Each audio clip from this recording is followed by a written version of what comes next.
Jalpaiguri to Guwahati.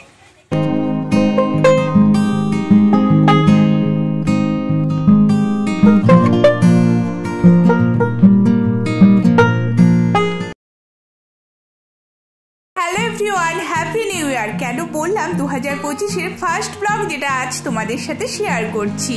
সারাটা বছর তোমাদের সবার খুব ভালো কাটুক, তোমরা খুব ভালো থাকো, সুস্থ থাকো। তো দিনটা ছিল 29শে ডিসেম্বর।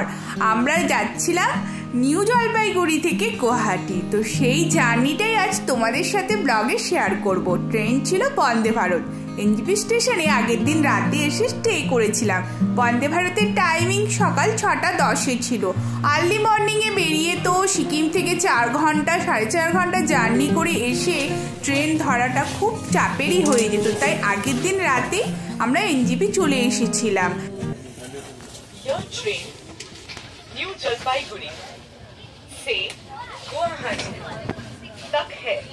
এনজিপি স্টেশন থেকে 5 থেকে 7 মিনিটের হাঁটা পথের দূরত্বে একটা হোটেলে আমরা ছিলাম, তাই স্টেশনে পৌঁছাতে আমাদের কোনো অসুবিধাই হয়নি। New Jalpaiguri to Guwahati. বছর শেষে বা নিউ ইয়ারের শুরুতে সবাই কিন্তু ঘোরার প্ল্যান মোটামুটি করেই রেখেছে। তো আমরা 2 থেকে 3 দিনের জন্য, একদিন নিউ ইয়ারের ছুটি ছিল, সেই কারণে ঘুরতে বেরিয়ে পড়েছিলাম। আর বন্দে ভারত কিন্তু রাইট টাইমেই ছাড়লো। দেখো ঘড়িতে বাজে 6:10। তো দুগ্গা করে আমরাও রওনা দিলাম। আর বন্দে ভারতের জার্নি এর আগে তোমাদের সাথে আগেও শেয়ার করেছি, যেটা হাওড়া থেকে এনজিপি ট্রাভেল করেছিলাম। 2-3 বার প্রায় তোমাদের সাথে শেয়ার করেইছি। কিন্তু এনজিপি থেকে আসাম যাওয়াও আমার প্রথমবার, আর বন্দে ভারতে এই সাইডের জার্নিটাও আমার ফার্স্ট টাইম। তো সেই এক্সপিরিয়েন্সটাই আজ তোমাদের সাথে শেয়ার করব, ভালো মন্দ যাহাই বলো না কেন। তো বন্ধুরা, নিউ ইয়ার তোমাদের সবার কেমন কাটলো বা কিভাবে কাটালে কমেন্টে ঝটপট আমাকে জানিয়ে দাও। আমাদের নিউ ইয়ার মোটামুটি কেটেছে। কেন বলছি, কারণ 1 তারিখ সকালেই আমরা সিকিম ফিরেছি। এই যে বললাম আমরা ট্রেনে উঠেছিলাম, দিনটা ছিল 29শে ডিসেম্বর, সানডে ছিল ওই দিন। মানে বছরের শেষ রবিবারটা বলতে পারো। স্টার্টিং মানে ডে শুরুটাই হয়েছিল বন্দে ভারত জার্নির মধ্যে দিয়ে। কালে 6:10 মানে হালকা অন্ধকার তো ছিলই। তো ট্রেনে যেতে যেতেই কিন্তু পূব আকাশ ধীরে ধীরে রাঙিয়ে উঠছিল। দেখতে ভীষণ সুন্দর লাগছিল। বাইরের ভিউটা এক কথায় অসাধারণ ছিল। বন্দে ভারতের শিশিতে আমাদের বুকিং ছিল। টিকিটের মূল্য ছিল 1075 টাকা, আর ইসি হলে ওটা হতো 2025 টাকা করে। Indian Railways wishes you a happy and comfortable journey. বন্দে ভারতের মাঝে মাঝে এই অ্যানাউন্সমেন্টগুলো আমার তো বেশ ভালোই লাগে। আর এখানে টাইমলি সব কিছু চলে আসা, এটাও বেশ ভালো। মানে বসেই টাইমলি জলের বোতল, চা, ব্রেকফাস্ট।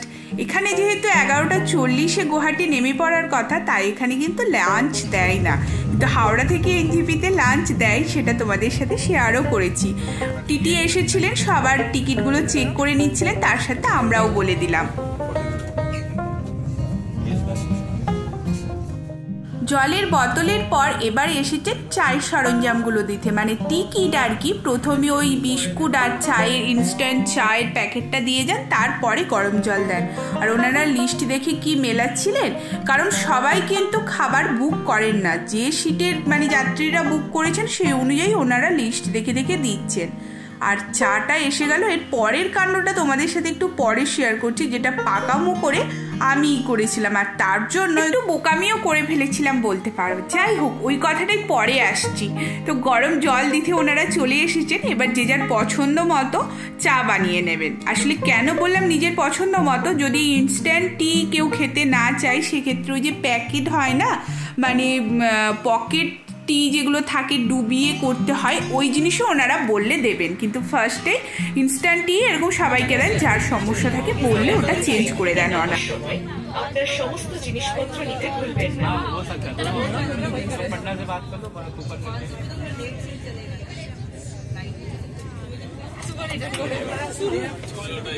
कृपया अपना सारा सामान अपने साथ ले जाना ना भूलें।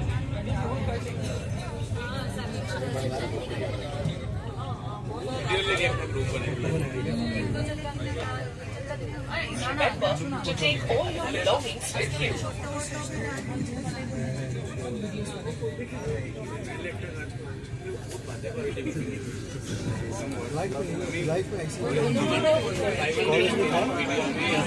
স্টেশনে 2 মিনিটের হোল্ডের পর আবার যথারীতি টাইম অনুযায়ী ট্রেন ছাড়লো আমাদের। এরপরে যে পাকামোটা করেছিলাম, আসলে ব্রেকফাস্টে ভেবেছিলাম একটা ভেজ আর একটা নন ভেজ অর্ডার করি। এই মাথায় বুদ্ধিটা কেন এলো, কারণ ভুবনেশ্বরে বন্দে ভারতে যাওয়ার সময়, মানে আগের ইয়ারে যখন পুরী গিয়েছিলাম, বন্দে ভারতে গিয়েছিলাম, সেই সময় না ভেজের মানে থালিটা ব্রেকফাস্টের ভালো লেগেছিল, কাটলেটটা ভীষণ ভালো ছিল সেখানে। সেই জন্য ভাবলাম যে একটা ভেজ একটা নন ভেজ নিলে দুজনে মিলে ওটা শেয়ার করে খেতে পারবো। তো প্রথমেই এসেছিল ভেজ, তো কাটলেট ছিল যথারীতি, ফ্রেঞ্চ ফ্রাই, অল্প মটরশুঁটি সেদ্ধ, 2টো ব্রাউন ব্রেড, তার সাথে জ্যাম, আবার একটা চায়ের টিকিট দিয়েছিলেন ওনারা, বাটার সল্ট যেমন থাকে আর কি। বাট অনেস্টলি স্পিকিং ভেজ কাটলেটটা ভীষণ বাজে ছিল।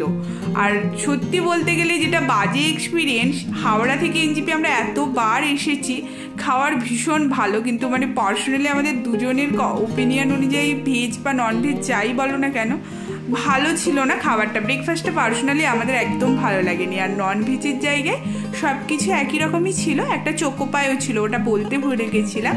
তার সাথে ভেজ কাটলেটের জায়গায় একটা ডিমের অমলেট ছিল। সন্দীপন যেটা বলছিল যে এই ডিমের অমলেটটা খাওয়ার পরে ডিমের প্রতি ভালোবাসা চলে যাবে। তো এইটার মানে তোমরা বুঝতেই পারছো যে খাবারটা আমাদের কতটা মানে কীরকম লেগেছে। তো আর বললাম না এই বিষয়ে। যাই হোক, হ্যাঁ টাইমলি ওনারা সব কিছু সার্ভ করেছিলেন, এটা বলতেই হবে। নেক্সট স্টেশন কোন সাইডে পড়বে সেটাও কিন্তু অ্যানাউন্স হচ্ছিল।